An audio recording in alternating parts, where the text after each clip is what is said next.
días a todos los que se han unido a nosotros a esta hora. Gracias por su puntualidad. Buenos días, Víctor. Bienvenidos a una nueva sesión de nuestro ciclo de charlas Perú Abraza Perú, organizado por la Cámara Chileno-Peruana de Comercio para apoyar a la industria gastronómica local. Perú Abraza Perú es una plataforma colaborativa creada por la Cámara Chileno-Peruana de Comercio, destinada a promover y desarrollar y resguardar a la industria gastronómica peruana instalada en Chile. Queremos agradecer a nuestros patrocinadores, Embajada del Perú en Chile, PROMPERÚ, y a nuestros auspiciadores Scotiabank, INACAP, C-Imagen Comunicaciones, Grupo Atómica, Rocoto y Tigre Bravo. Esta mañana abordaremos el tema de la bancarización de las pymes y cómo sacarle provecho a las herramientas bancarias para hacer crecer el negocio, con Víctor Mancilla Cornejo, Senior Manager Banca Empresas Scotiabank Chile.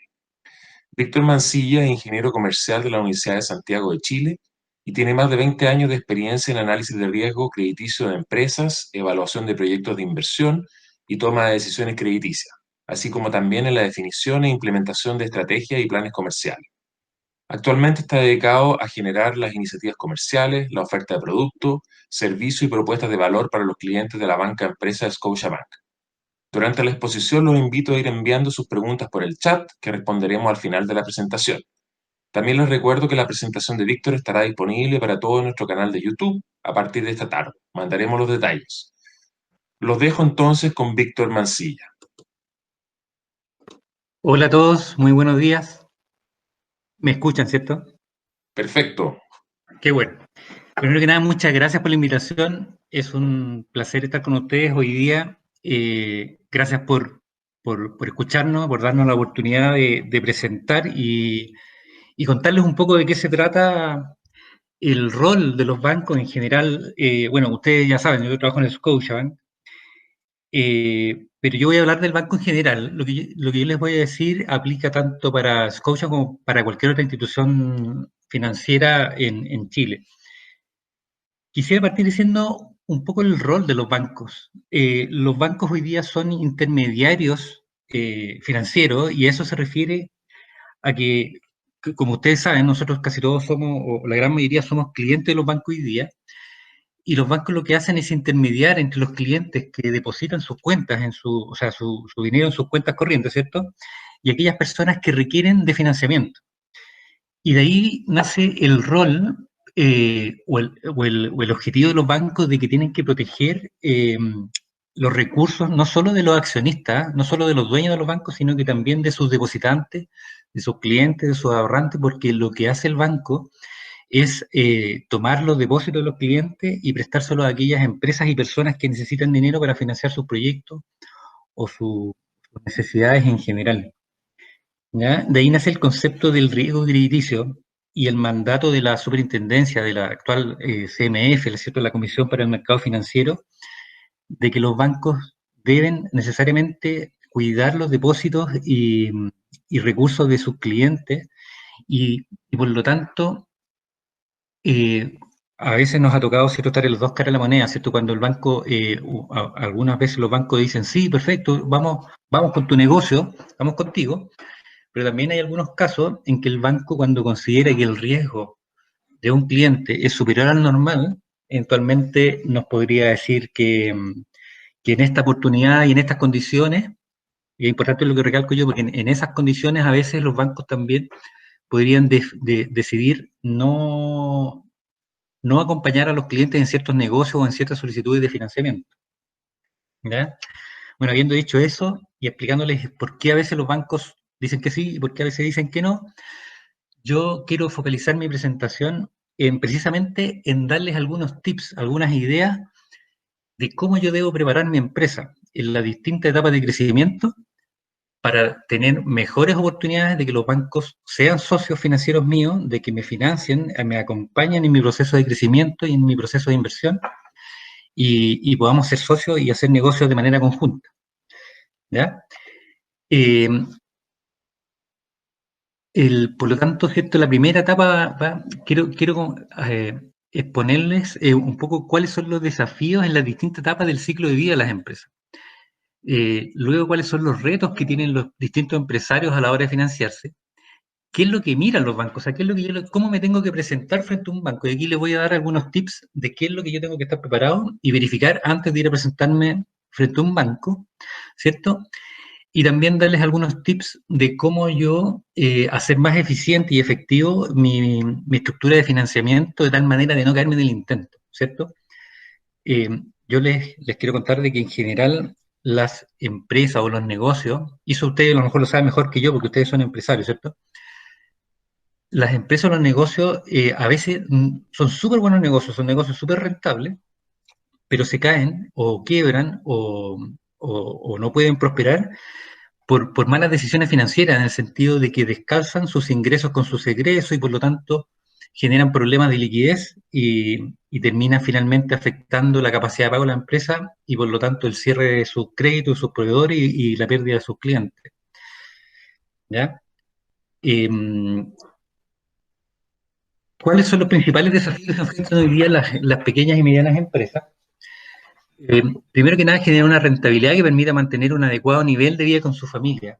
Eso ustedes como empresarios, yo creo que lo conocen súper bien.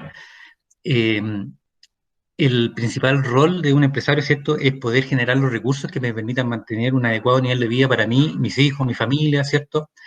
Eh, Uno como empresario ha decidido no ser dependiente, ¿cierto? No tener un sueldo seguro, sino que ha decidido arriesgarse, pero ese nivel de riesgo, ¿cierto?, al mismo tiempo tiene que tener la recompensa suficiente para poder mantener a mi familia. Eso es lo importante. Eh, Otro desafío es cómo puedo acceder a financiamiento, cómo puedo hacer que mi empresa pueda superar, ¿cierto?, alguna brecha o algunos descalces entre los ingresos y los egresos, ¿cierto? ¿Cómo puedo financiar el capital de trabajo, que es el corto plazo? ¿Cómo puedo financiar algunas inversiones de mediano? ¿O cómo puedo ya hacer crecer mi negocio a largo plazo? O sea, duplicar mi negocio, comprarme otro local, otra fábrica, otro camión, dependiendo cuál sea mi negocio, y cómo lo puedo financiar en el largo plazo. El, en general, los emprendedores son gente de oficio y de empuje, ¿cierto? Ellos son gente que encuentran un negocio, encuentran una beta de la cual, a la cual explotar, ¿cierto? Y de repente los pilla el negocio mismo, ¿cierto? El día a día, los proveedores, los clientes, todas esas cosas, y quedan muy imbuidos en la parte operativa del negocio y les cuesta de repente salir, levantar un poco la cabeza, mirar hacia el frente, hacia el futuro y empezar a generar una estrategia. Y con eso me refiero a cómo empiezo yo a generar un plan de vida de mi empresa, ¿cierto? Que me permita eh, perdurar durante el tiempo. Entonces, es tan fuerte la exigencia en el día a día que en muy pocos momentos podemos sentarnos a pensar qué es lo que queremos para nuestra empresa en el futuro y cuáles son los próximos pasos que debemos tomar. Y muy relacionado a eso mismo, el otro desafío que tienen las pymes es que los dueños lo hacen todo, ¿cierto? Como nosotros decimos en Chile, circo pobre. Ellos están en la cocina, están en el camión, están todo el día trabajando, ¿cierto? Ellos pagan los sueldos, ellos hacen el ciclo completo operacional del negocio, los dueños están en todo el proceso. Y llega un momento que cuando el negocio crece tanto que tienen que empezar a buscar alternativas y profesionalizar su negocio. Este cuadrito lo vamos a pasar muy rápido, es un poco latero, pero yo lo que les quiero decir es que las empresas pasan por distintas etapas de vida, digamos. En la creación y puesta en marcha y la sobrevivencia son las dos primeras etapas donde es donde el 80% de las empresas finalmente no logra pasar. Esa es una estadística. Las estadísticas en general en Chile dicen que entre el 70 y 80% de las empresas se caen dentro del primer año. ¿Y por qué? ¿Qué es lo que pasa en esa etapa? Aquí, dentro de las características está de que el emprendedor pone todo su empuje, todas sus ganas, ¿cierto? Pero hay pocos recursos. Aquí están recién el emprendedor organizándose y tiene que empezar a generar el negocio para que empiece a generar las lucas, ¿cierto? El dinero y a generar utilidades, pero hay muy pocos recursos, ¿cierto? Hay mucha improvisación en esta etapa. No hay fuente de financiamiento. En esta etapa los bancos no entramos. ¿Y no entramos por qué? Por lo que yo les decía, es tan alta la tasa de quiebra en los primeros 2 años, ¿cierto?, de las empresas, que yo diría que ningún banco entra en la etapa de puesta en marcha y sobrevivencia. de las empresas. Pero sí, ¿quiénes son los que aportan el financiamiento? Bueno, los mismos socios, obviamente, la familia, a veces los amigos, ¿cierto? Los mismos emprendedores a veces recurren a sus créditos personales con mucho riesgo, porque a veces ocupan sus tarjetas de crédito, sus líneas de crédito, que yo le voy a explicar más adelante, que son alternativas de financiamiento que están disponibles muchas veces, la tarjeta de crédito, pero es la más cara de todas, está en la tasa máxima convencional. Y por lo tanto, empezamos a financiar inversiones que debieran ser de mediano o largo plazo, con créditos y de corto plazo, y lo que es peor aún, con el más caro de todos, que son las líneas de capital de trabajo, perdón, las líneas de cuenta corriente y las tarjetas de crédito. Una vez que ya tenemos cierta trayectoria, los proveedores empiezan a darnos créditos, ¿cierto? Cuando nos dan 3 cheques, nos dicen ya, págame en 180 días, y es una alternativa de financiamiento, pero hasta este punto los bancos todavía no entran.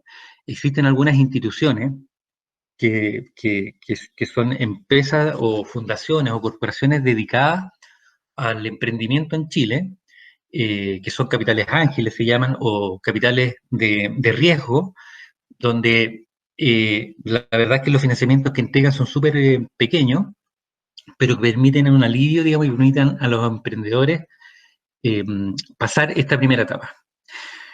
Una vez que nuestra empresa, pasado el segundo año, ya se estabiliza, eh, yo creo que muchos de ustedes ya lo han pasado, ¿cierto? Empiezan a aumentar los clientes, empiezan a aumentar los negocios, la empresa se estabiliza, ya empiezan a cambiar el índole de los problemas, ¿cierto? Y surgen otro tipo de cosas, se me empiezan a descalzar los flujos. Resulta que tengo tantos clientes o empiezo a generar tantos negocios que me empieza a faltar el capital de trabajo. Se me descalzan los ingresos con los egresos. De repente tengo que pagar la cuenta y si yo doy crédito a mis clientes, tengo un descalce y por lo tanto se me generan problemas de liquidez. Y esa es la primera alerta y es ahí donde yo tengo que recurrir a mis primeros contactos bancarios, ¿cierto? O bien que los socios continúen inyectando capital y recursos a la empresa. Entonces, estoy hablando del ciclo operacional. Lo que ocurre es que, por ejemplo, yo tengo un negocio, yo le pido crédito a mis proveedores y me dan 90 días, por ejemplo. Pero a veces mis clientes me pagan en 180 días y por lo tanto tengo una brecha entre lo que le tengo que pagar a mi proveedor y lo que me llega como ingreso. Y esa diferencia, esa brecha se llama un déficit o descalza en el capital de trabajo. ¿Qué es lo que hacemos ahí? Tenemos que estar preparados y tener los recursos para ir cubriendo esas brechas, porque si yo no tengo cómo hacer frente al pago de mis proveedores o este descalce entre la oportunidad en que se generan los egresos con los ingresos, tengo un problema de liquidez y eventualmente un proveedor podría declararme en quiebra o acusarme o informarme al sistema, ¿cierto? Una factura morosa no pagada y empiezo a generar un ciclo vicioso, un círculo vicioso, ¿cierto? Donde empiezo a generar antecedentes comerciales negativos y finalmente se me empiezan a cerrar las puertas con el resto de mis opciones financieras. Cuando yo lograr mis primeros contactos con los bancos, es súper importante, ¿cierto? Lo primero es conseguirse líneas para capital de trabajo, financiar estos descalces y tener un orden, ¿cierto?, entre los objetivos de lo que yo quiero financiar y la estructura de financiamiento que voy a tomar. Eso lo vamos a ver un poquito más adelante. Una vez que mi negocio ya entra en una etapa de madurez, se estabilizan los flujos, ¿cierto? Empiezo a tener muchos más clientes, un flujo más estable, ya tengo mi negocio ordenado, ya logré descubrir los secretos entre los ingresos y los egresos, he logrado financiar los déficits de capital de trabajo y por lo tanto ya logro generar una rentabilidad adecuada. Pero lo que también pasa cuando los negocios alcanzan su madurez es que también entran competidores, ¿cierto? Empiezan a pasar otras cosas, también los problemas ya cambian. Es como la vida de una persona, ¿cierto? Los problemas de la niñez son muy distintos a los problemas de la madurez. Aquí los problemas son un poco más grandes, ¿cierto? Eh, tengo otros objetivos, tengo que empezar a pensar en el futuro, ¿cierto? Y empezar a ver cómo le doy continuidad a mi empresa. Y por lo tanto, las necesidades aquí, que antes eran de cómo sobrevivir, luego cómo financiar el capital de trabajo, ahora tengo que empezar a pensar en cómo voy a financiar el crecimiento y la infraestructura de mi negocio para seguir siendo competitivo, porque si yo pierdo competitividad, mis competidores me sacan del mercado. Los bancos también en esta etapa, como las empresas ya son más estables y más grandes, los bancos abren mucho más las puertas y hay mucho más oportunidad de financiamiento. También existe la posibilidad de que si mi negocio es interesante, incorporar nuevos socios, ¿cierto? Un poco ya después cuando las empresas empiezan a crecer más, ya aparte de los bancos empiezan a haber otras alternativas. Existen alternativas ya un poco más sofisticadas, ¿cierto? Incluso, por ejemplo, uno podría abrirse la bolsa o vender bonos y existen otro tipo de cosas que no vamos a abordar en esta etapa. El, y como en cualquier ciclo de vida, ¿cierto? También viene el declive en algún momento, es cuando ya los flujos se estabilizan o decaen, ¿cierto? La rentabilidad se minimiza, los gastos empiezan a crecer de tal manera o a mayor velocidad que los ingresos, y por lo tanto mi empresa entra en un declive. Y aquí es una segunda etapa donde la empresa tiene que volver a sobrevivir, sí o sí. La empresa tiene que tomar decisiones fundamentales porque si no hace nada, termina el declive terminando en la quiebra o en el cierre de la empresa, y la empresa tiene que tomar decisiones estratégicas importantes.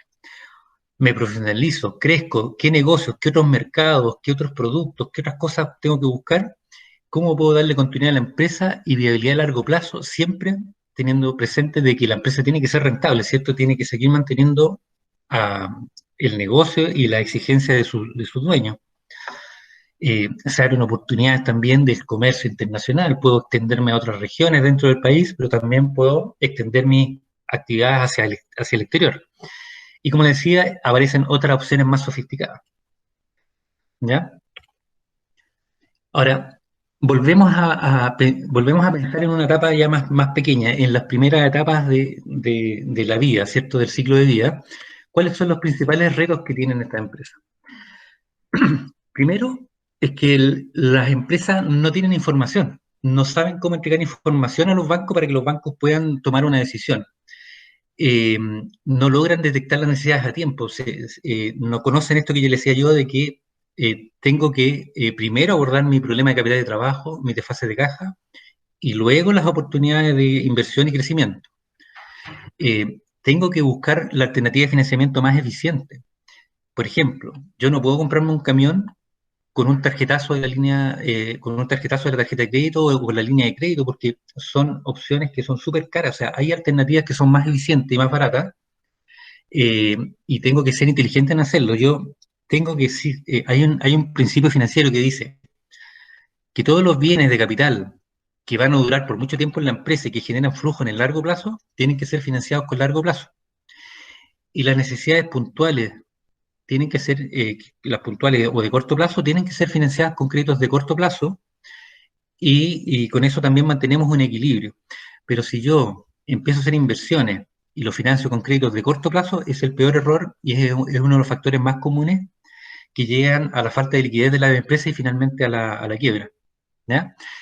Y lo otro importante es que las empresas al principio son tímidas, en el sentido de que les da temor o les da pudor presentarse frente a un banco y decir, oye, esta es mi empresa, esto es lo que hacemos, esto es cómo lo hacemos y estos son los resultados que obtenemos y este es el apoyo que necesitamos. Hay que pensar en general, cuando uno es empresario, de que el banco es un socio más. Los bancos son socios de nuestros clientes. Nos gusta considerarnos que somos socios de nuestros clientes, empresarios, pymes, microempresarios o grandes empresarios, porque nosotros concurrimos con ustedes o con los empresarios en el riesgo de su negocio y hacemos propio el riesgo que ustedes tienen, lo traspasamos al banco y como ya le explicaron antes, no solo se lo traspasamos al banco, sino que también se lo traspasamos a los depositantes y a todas aquellas personas que depositan su confianza en el banco y que dejan sus ahorros en la institución. ¿Ya? Ahora, eh, cuando yo hablaba del tema de la información, quiero referirme a que hay una decisión estratégica que es súper importante. Hoy día existen oportunidades, o el sistema tributario chileno, por ejemplo, permite a las empresas pequeñas no hacer balance, no hacer, a tener contabilidad simplificada. ¿Para qué? Para ahorros tributarios, ahorrarme el contador, pero ese objetivo es muy contraproducente con el desarrollo de la empresa. ¿Por qué? El hecho de no tener balance, de no tener información, de no tener cómo demostrar que mi negocio es bueno, cierra las puertas a los socios y a los bancos. No me permite demostrar que mi empresa es rentable, de que mi empresa es sólida, de que mi empresa tiene patrimonio.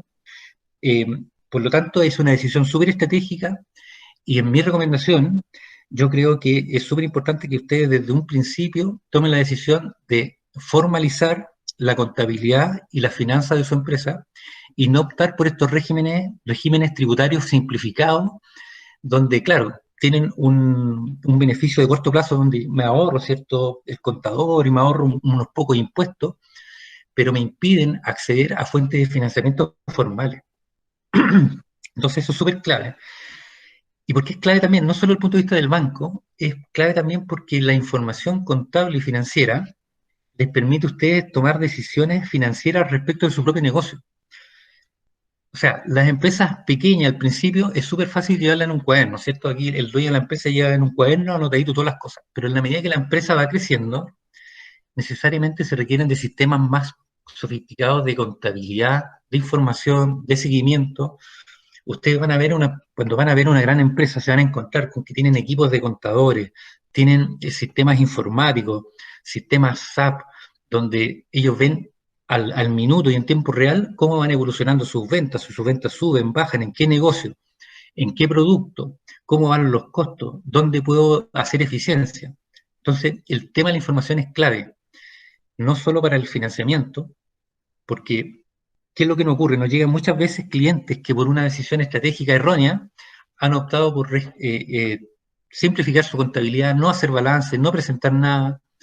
Eh, entonces, cuando el banco le dice, pero ¿cómo verifico cómo es tu negocio? ¿Dónde puedo ver cuál es la rentabilidad de tu negocio si tú no estás declarando nada? ¿Te fijas? Entonces, esa es una recomendación que, que yo de verdad les recomiendo, digamos, tomen la decisión de a lo mejor gastarse un poquito más en un contador, pero hagan su balance, lleven sus libros de contabilidad. Eh, por ejemplo, otra opción que también existe es que aun cuando yo haga balance, le pido a mi contador que me ayude a tributar lo mínimo, que me ponga el mínimo las ganancias, que me ponga el mínimo los ingresos, pero resulta que también el banco lo que hace cuando evalúa a un cliente, mide el nivel de ingresos y el nivel de ganancias que tiene, porque el negocio tiene que ser rentable, el negocio tiene que ser interesante, tiene que generar la holgura para que el banco pueda quedarse tranquilo, porque frente a cualquier eventualidad, como por ejemplo lo que nos está pasando ahora, de repente los negocios pasan por shocks o por contingencia, y los negocios tienen la suficiente respaldo patrimonial y el respaldo de flujo o holguras en el negocio para soportar estas subidas o bajadas que pueden tener los ingresos. ¿Ya?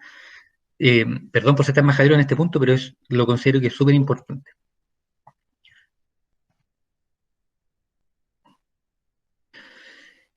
Esto tiene que ver con lo mismo, ¿cierto? Es súper importante de que la contabilidad refleje la realidad, que es lo que le decía yo. No escatimen, o sea, si el negocio es rentable, demuestre que el negocio es rentable. A lo mejor van a tener que pagar un poquito más de impuestos, pero ese mismo balance le va a permitir ir a donde los bancos y decirle, mira lo que es mi negocio, mira lo que me genera, mira lo que genera de flujos anuales, eh, y eso es lo que estamos proyectando y por lo tanto van a poder acceder a mejores fuentes de financiamiento y entre más grande y mejor y más rentable sea la empresa, más interesante para el banco y por lo tanto van a poder acceder a alternativas de financiamiento más baratas. ¿Por qué? Porque en la medida que mi empresa sea más riesgosa, tenga menos información, menos rentabilidad, es más riesgosa para los bancos y por lo tanto los bancos tienen que cobrar más caro para cubrir la prima de riesgo, que se llama, ¿cierto? La tasa que nosotros le cobramos a ustedes tiene un alto porcentaje del riesgo que nosotros estimamos. Nosotros como banco, a las empresas riesgosas le cobramos más. Por ejemplo, a las empresas más pequeñas, a las micro, generalmente tienen tasas más altas que una empresa que ya está estabilizada, que es rentable y que genera buenos flujos. En la medida que los bancos consideran que las empresas son más estables, son menos riesgosas y por lo tanto pueden acceder a muchos mejores tasas y financiamiento.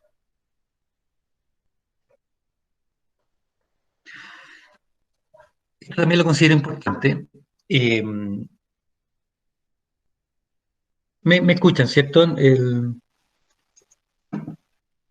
Juan Pablo. Sí, perfecto, te escuchamos perfecto. Ah, ya, que me asusté de repente y pensé que a lo mejor estaba hablando solo. No, no, no, no, no. A veces, digamos, hay alguna variación, pero se te escucha perfecto. Ya, vale. Entonces, esto también es súper importante. Aquí yo lo invito a perder el miedo de presentarse a los bancos en la medida que ustedes mismos hagan o se revisen con estos filtros básicos que yo les voy a comentar.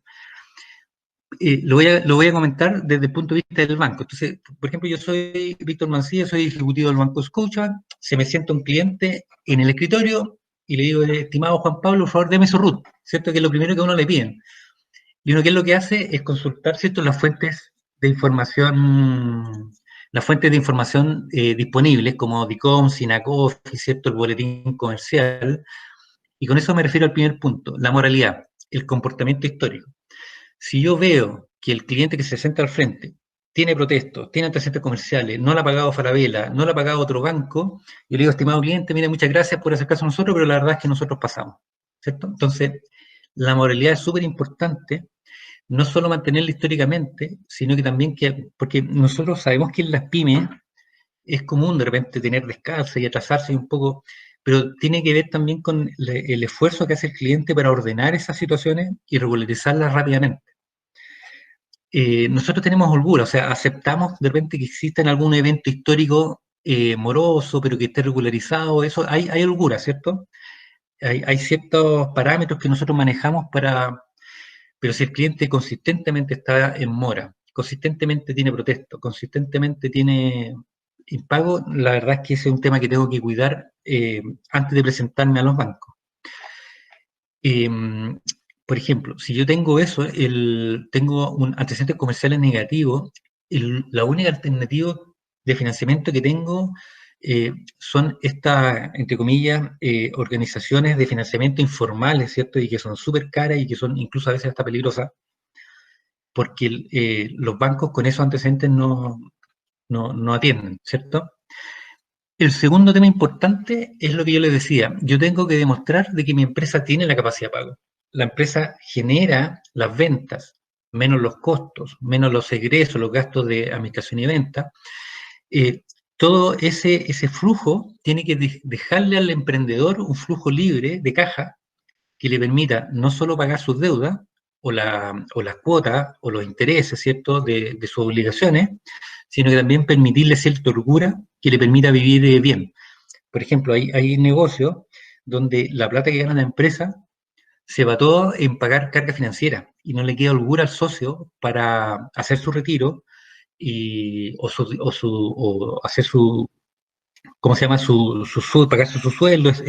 Son empresas que están tan ajustadas en su generación de caja que nosotros consideramos que también son altamente riesgosos. Entonces, aquí va, y retomo con el punto anterior, ¿cierto?, de que los antecedentes financieros y la información contable que ustedes presenten tiene que ser una información realista. Yo no estoy diciendo que ustedes mientan en los balances, sino que información realista de que mi empresa es rentable, de que genera ingresos interesantes y que descontados todos los costos y los ingresos genera una capacidad, un flujo de caja libre del negocio para pagar las cuotas y para poder mantener los sueldos y la calidad de vida de los socios. Eso es importante. Otro punto súper importante es el respaldo financiero y patrimonial. ¿A qué vamos con esto? Cuando el banco mira, el cliente me pide 500 millones, estoy exagerando, me pide 500 millones de pesos, pero resulta que tiene en su balance un patrimonio, un capital pagado de 1 millón de pesos. Efectivamente no cuadra, ¿cierto? O sea, lo que nos está diciendo este cliente es que quiere que el banco coloque en un negocio donde él puso 1 millón de pesos, que el banco coloque 500 millones de pesos. Eso en general también los bancos vemos que tiene que tener un equilibrio. Y ahí es donde se habla generalmente del concepto del leverage, de cómo yo apalanco mi negocio entre los aportes propios de capital de los socios y los aportes de los acreedores, de los bancos, de los proveedores y todas las personas a las cuales yo les pido plata. Eh, por ejemplo, el leverage de 1 no significa que sea bueno o malo. Yo he visto empresas con leverage de 10 y siguen siendo buenas, digamos. Pero un leverage de 1, por ejemplo, significa de que los socios tienen puesto en el negocio la misma cantidad de plata que lo que tienen puesto los bancos y los acreedores, ¿cierto? Porque el patrimonio es igual a los pasivos y a los exigibles.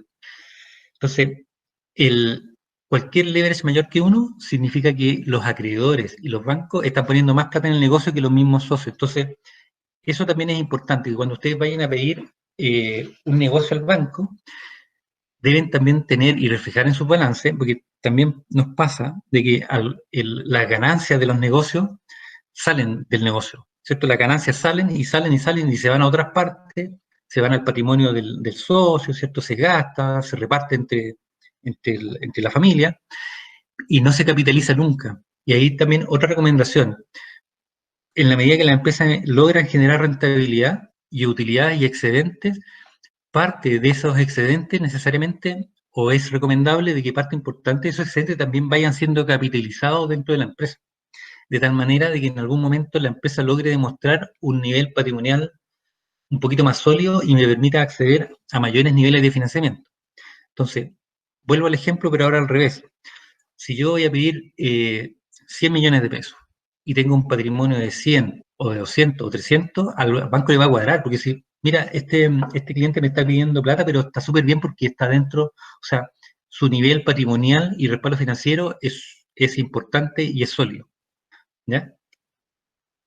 El otro tema importante es la antigüedad mínima en el giro. Yo les contaba que entre un 60 y un 80% de las empresas quiebran antes de los 2 años. Entonces, los bancos en general, el promedio le exigen 2 años de antigüedad en el giro, antigüedad mínima. Eventualmente se pueden hacer excepciones. ¿Eh?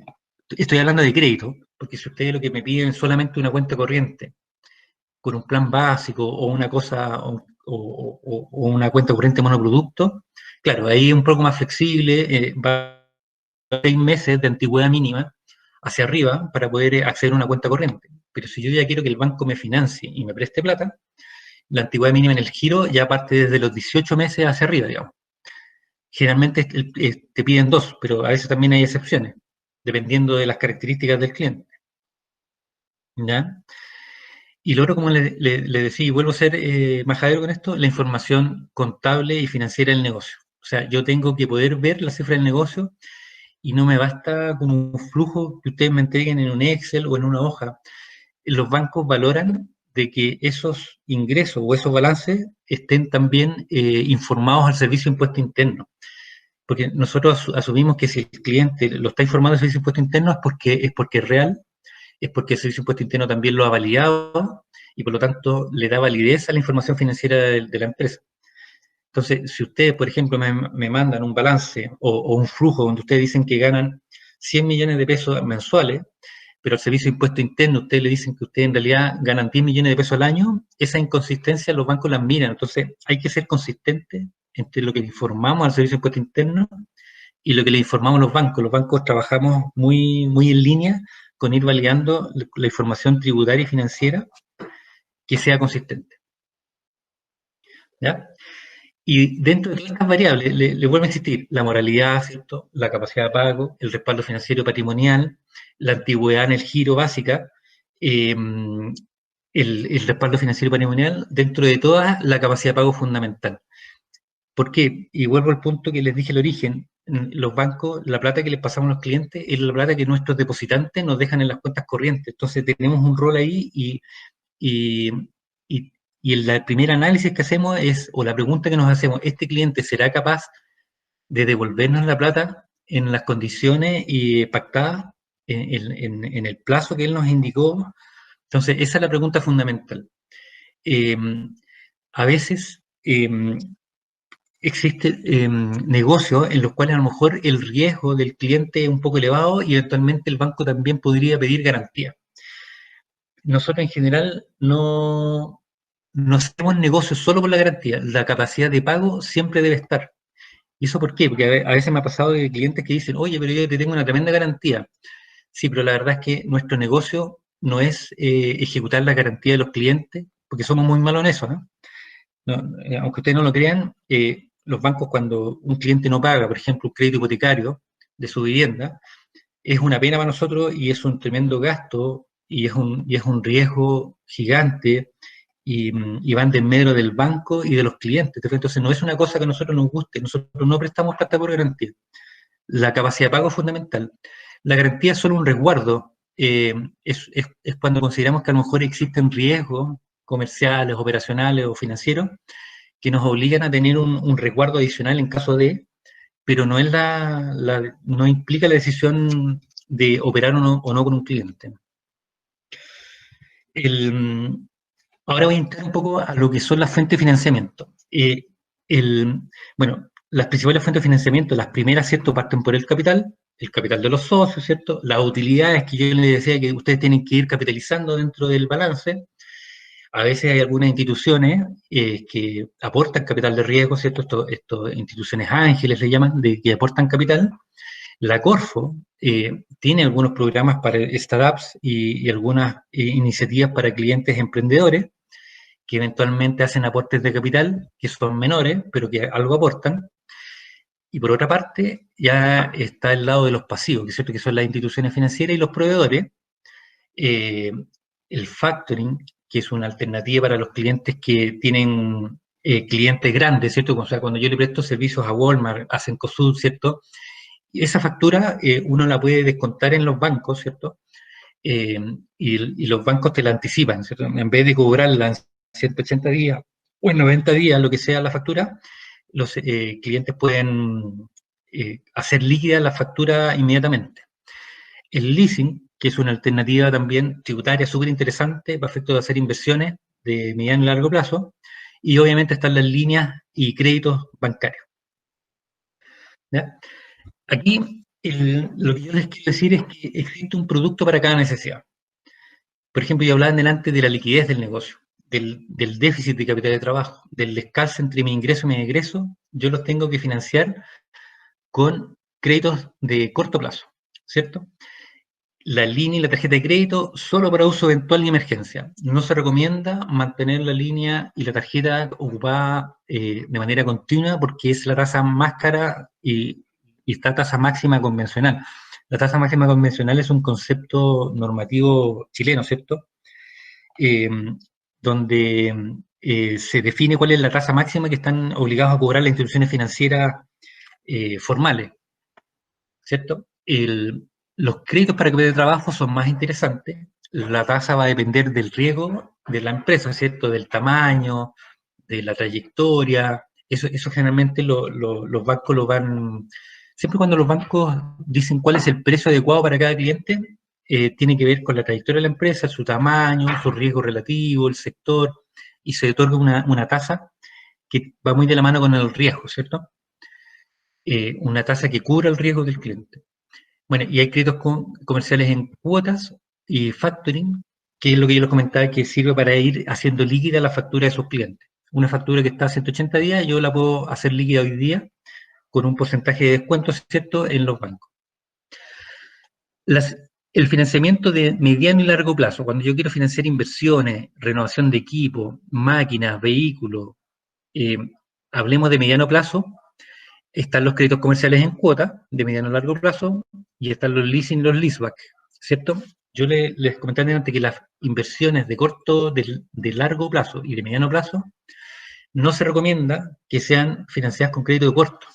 No lo financien con sus líneas, o sea, dense la lata y hagan la presentación al banco y pidan un crédito. O sea, por ejemplo, si el camión me va a durar 5 años, me pide un crédito a 5 años.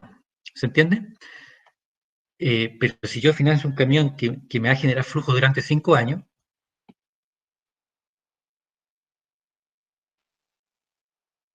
Ahí se fue tu presentación de la pantalla ahí, sí, Víctor. déjame retomar, ¿eh? Es que parece que alguien más quiso. Sí, alguien, por favor, nadie presentar. ¿Alguien parece que hizo algún tipo de presentación? Ahí, perfecto.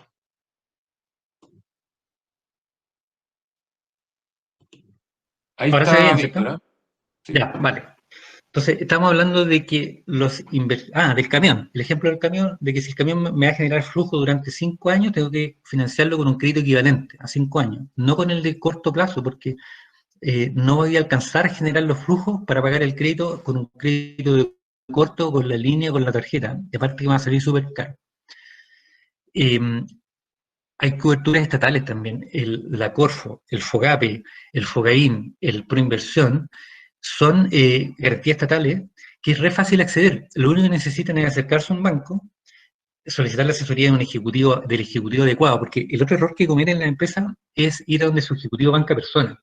Y la verdad es que los negocios, ya sea un micro, un pyme o una gran empresa, necesitan la asesoría de un ejecutivo adecuado para que los asesore en este proceso. Entonces, por ejemplo, dice, no, pero no te preocupes, de repente tú puedes acceder a una cobertura, a una garantía, que son garantías estatales. ¿Cuáles son los beneficios? Es que te permiten optar a condiciones de financiamiento más adecuadas, para, sobre todo para hacer inversiones. A veces hay empresas que son un poquito más riesgosas que otras, riesgo relativo, ¿cierto? Pero si tú le pones una garantía estatal, el riesgo relativo baja y por lo tanto también accedes a condiciones más favorables de financiamiento. ¿Verdad? En la medida que las empresas van creciendo, hay otro tipo de productos que permiten abrir las puertas al mundo, que le digo yo, porque en algún momento las empresas que empiezan a buscar nuevos clientes, entra el típico dilema de, chuta, tengo un cliente en Japón, pero no lo conozco, ¿cómo sé que me va a pagar? Esa solución la tienen los bancos. Lo que hacen los bancos es intermediar entre el cliente del Japón y el cliente en Chile, de tal manera de que no importa lo que pase, el cliente en Chile está totalmente protegido porque hay dos bancos que están intermediando en la operación. Eso tiene un costo, sí, pero compensa totalmente el riesgo de hacer una negociación directa con un tipo en otro país donde tú no lo conoces o no sabes si te va a pagar, si es serio o no es serio. Esas son cosas que son súper importantes de manejar en algún momento, ¿cierto?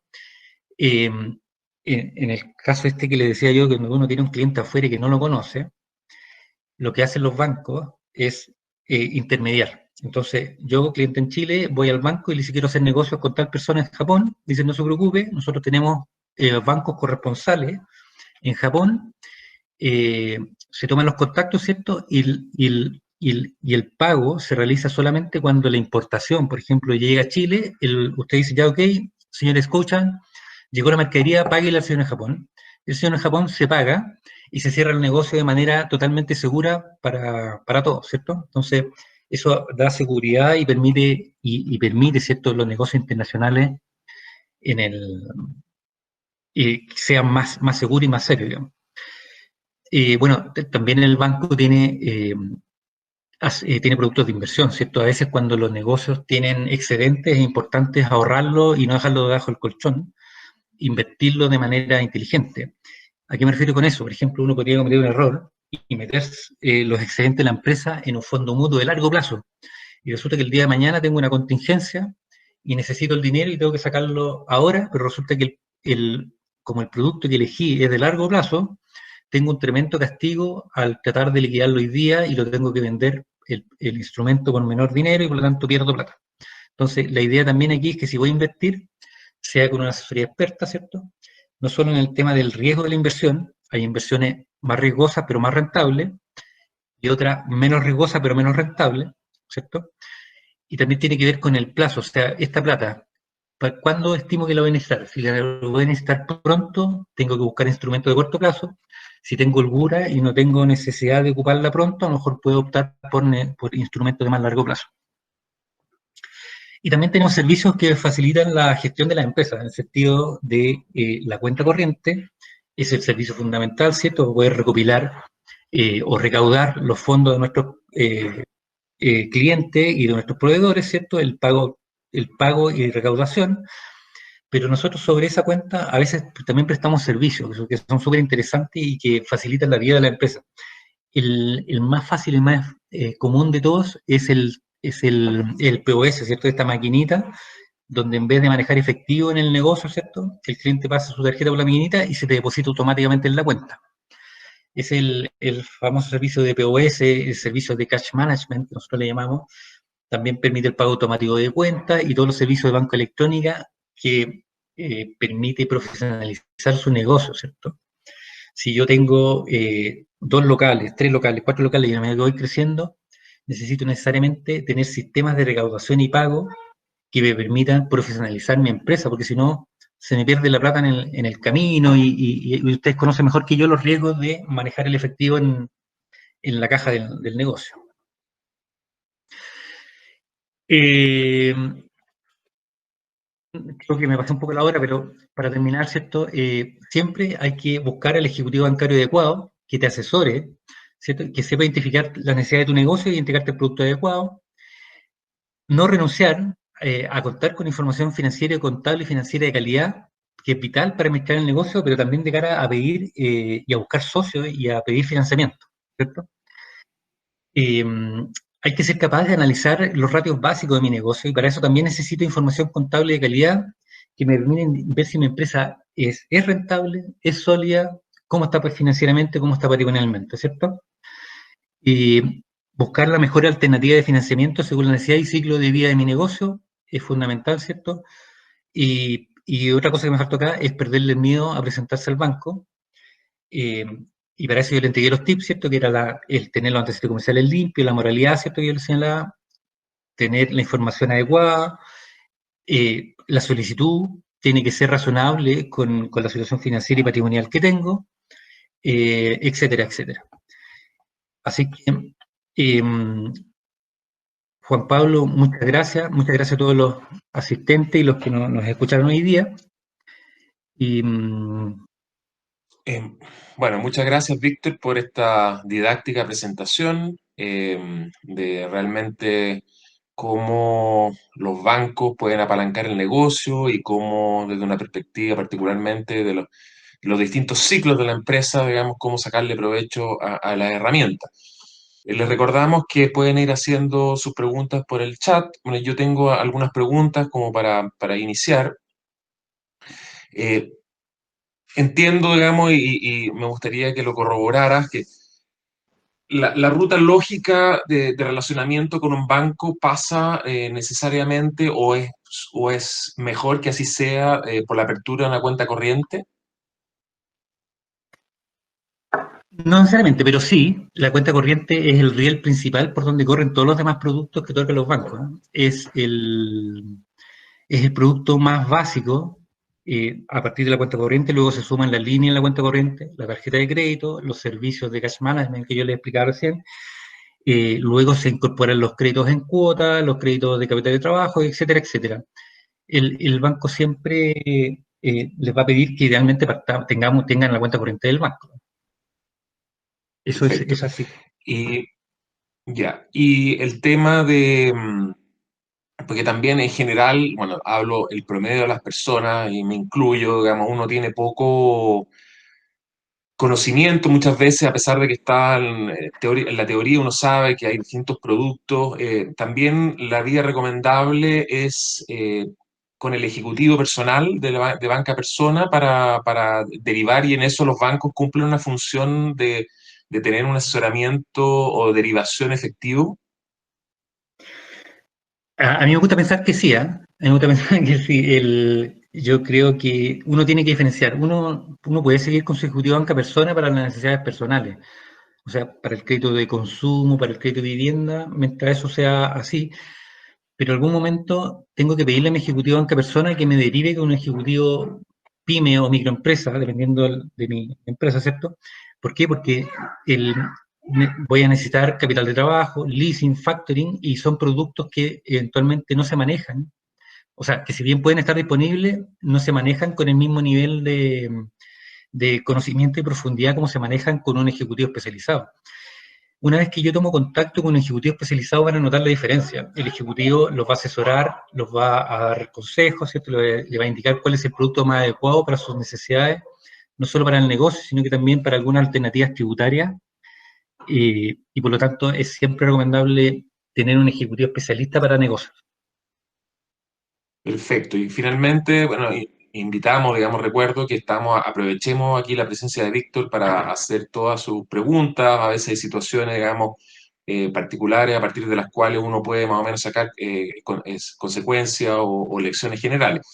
En los bancos, bueno, también uno escucha en los tiempos de crisis, como lo que estamos viviendo ahora, digamos, periodos complejos, en que el riesgo aumenta. ¿Cómo ha sido el comportamiento de los bancos? Es decir, en estos momentos, algún emprendimiento o empresa que quiere acceder a algún tipo de crédito justamente para apalancar su negocio. ¿Cómo están comportándose los bancos? Sí, como yo les comenté antes, los bancos tienen un rol de protección de los recursos de sus accionistas y sus clientes sobre todo, porque el banco, más que prestar la plata a los accionistas, presta la plata a los depositantes. En estos escenarios de contingencia, los bancos nos abocamos principalmente a proteger a nuestros clientes existentes. Entonces, ocurrió que los bancos, de cierta manera, no fueron tan permisivos o no fueron tan abiertos a recibir nuevos clientes en esta etapa. Eh, Nos dedicamos a apoyar financieramente a los clientes que hoy día estaban, porque salieron varios programas, específicamente Scotiabank sacó un programa que se llama el Vamos Pyme, ¿cierto? Luego salió el Fogape COVID, pero fueron programas que están focalizados en apoyar en esta etapa de contingencia a los clientes existentes. Eh, en esta etapa es difícil salir a captar clientes porque el riesgo está exacerbado, por decirlo de alguna manera, por un shock grande como fue el Fogape COVID. Eh, Hoy día los bancos ya están abriendo las puertas de nuevo. Eh, Hay un concepto que no sé si han escuchado, que es el tema de la portabilidad, que es un tema interesante que ustedes pueden postular a través de las páginas de los bancos y empezar a ver opciones más económicas y ver mejor alternativa, mejor asesoría, mejor servicio. Es la oportunidad de empezar a buscar dónde es el banco que mejor los puede asesorar y que mejor servicio les puede prestar de acuerdo a sus necesidades. Afortunadamente estamos saliendo a poquito de la cuarentena, los negocios ya de gusto están empezando de nuevo a reactivarse y por lo tanto los bancos también debieran empezar a flexibilizar sus criterios de ingreso a partir de los próximos días. Ya, y una última pregunta por mi lado, porque veo que hay mucha timidez en la audiencia, a ver, o tiene mucha claridad, es el tema, bueno, que también es común, hay mucho pasivo acumulado, digamos, por todos lados, y algo lo habíamos conversado, y si pudieras darnos consejos prácticos, considerando que hay gente que tiene su negocio, que está endeudado por el lado del negocio, está endeudado por el lado personal, y no obstante el negocio tiene viabilidad y tiene posibilidad, digamos, de progresar. ¿Cómo ordenar, o sea, cómo hacer, digamos, de minimizar el impacto de la deuda, sus intereses y tener un manejo más racional de la misma? Ya mira, el, cuando uno en el transcurso, ¿cierto?, de su negocio empieza a tomar deuda en distintas partes, en algún momento efectivamente se me desordenan. Tengo muchos créditos de distinta naturaleza, distintos plazos, y ahí efectivamente es necesario y recomendable, ¿cierto?, ver alternativas de refinanciamiento y de ordenar las cuentas, ojalá juntarlo todo en un solo crédito. Para eso también se requiere la asesoría de un ejecutivo, ¿cierto?, que, que porque lo otro que ocurre es que está nada más en distintas instituciones financieras, ¿te fijas? Entonces, le debo a 3, 4 bancos, más algunos proveedores, entonces ahí ya lo que debiera yo acercarme a alguno con mi ejecutivo principal, ¿cierto? Con el banco que más opero, donde tengo la mayor exposición y también donde tengo las garantías muchas veces, que me estudie una alternativa de refinanciamiento para poder ordenar los créditos.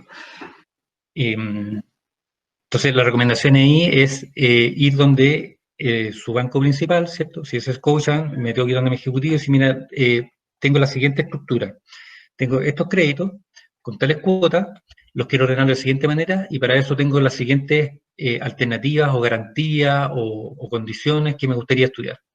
Entonces, efectivamente, cuando ya uno habla de consolidar créditos, estamos hablando de créditos de ya más largo plazo. Eventualmente el banco podría solicitarte alguna garantía, alguna cosa, de tal manera de poder ordenar los créditos y dejarte más aliviado financieramente. ¿Ya? Durante este último tiempo, los bancos estuvimos decididamente apoyando a nuestros clientes dando ciertas holguras, ¿cierto? Y en algunos casos también entregando liquidez adicional a nuestros clientes en apoyo en esta fase donde no había negocio, o sea, estaba todo cerrado. En el caso específico de Scotiabank, estuvimos apoyando a nuestros clientes con meses de gracia y también con los programas, en línea con los programas gubernamentales. Eh, Así que también todavía es tiempo de explorar esta alternativa y ver cómo ordenar la finanza y seguir adelante, ¿no? Perfecto, muchas gracias. Bueno, contesté, César, digamos, hizo una pregunta en relación a la cuenta corriente. Hay una oferta del banco de una cuenta corriente para empresa y para persona con giro sin costo de mantención por un año. Eso, bueno, como lo puse en el chat, por favor escribirme porque eso lo vamos a derivar a la persona que ha sido asignada por el banco para tramitar este tema y ahí lo verán directamente con esa persona y con el banco para lo que se refiere a los temas, los requerimientos y cosas que les pueda pedir el banco. Eso, Eh, porque solo aclarar que yo no soy ejecutivo, yo trabajo en un área sí, central, pero a través de Juan Pablo hacemos el nexo, ¿cierto? Juan Pablo consolida por detrás, ¿cierto? Hacemos un trabajo y los contactamos a todos. perfecto. Bueno, no habiendo otras preguntas, volver a agradecerte, Víctor, por esta, como dije, didáctica presentación. Yo creo que como queda claro, digamos, que el banco hay que perderle el miedo, hay que buscar, seguir los consejos, digamos, de formalizarse, es muy importante formalizarse, más vale que sobre que falte. Ese es como yo creo que una de las conclusiones en cuanto a información, de manera de poder acceder a productos del banco y así, digamos, apalancar el negocio. Así que damos, digamos, por terminada esta sesión eh, y los dejamos invitados el próximo jueves, 1 de octubre, a las 9:30, como siempre, con Marisol Vidal Palma, directora de Estrategia y Nuevos Negocios de MetLife, Chile, quien abordará los aspectos relativos al diseño e implementación de nuestra estrategia de negocio. Queremos agradecer a nuestros patrocinadores, Embajada del Perú en Chile, PromPerú, y a nuestros auspiciadores Scotiabank, INACAP, Seimagen Comunicaciones, Grupo Atómica, Rocoto, Tigre Bravo. Muchas gracias y buena semana a todos. Que tengan un buen fin de semana también por delante. Gracias, hasta luego. Adiós. Chao, Víctor.